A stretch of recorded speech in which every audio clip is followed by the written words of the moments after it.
Hello everyone. I'm going to show you how to end songs with echo reverb in DaVinci Resolve.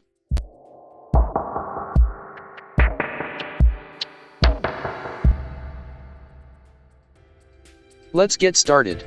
Here I've got a music track in my timeline. Here make sure you have at least 3 to 5 seconds of song past your cut for this effect to work. Move your timeline slider to where you want the reverb to begin, and collapse your audio. Now move back about 15 frames, then make a cut by pushing Command or Ctrl+B. Now duplicate the audio clip by holding Option or Alt and clicking dragging down to audio layer 2. Right click the duplicated clip and select new compound clip.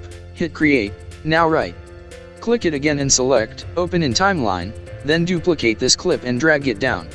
Then push D to disable the bottom audio clip, then click and drag to extend it by a few seconds. Now return to your timeline by double-clicking on timeline, then click and drag your bottom clip out a few seconds. Now under Fairlight FX, search for reverb, and add it to the bottom audio clip.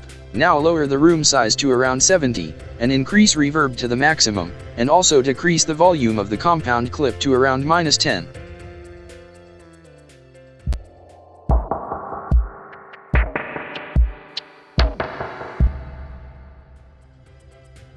If you found this video useful, please like and subscribe. Happy editing!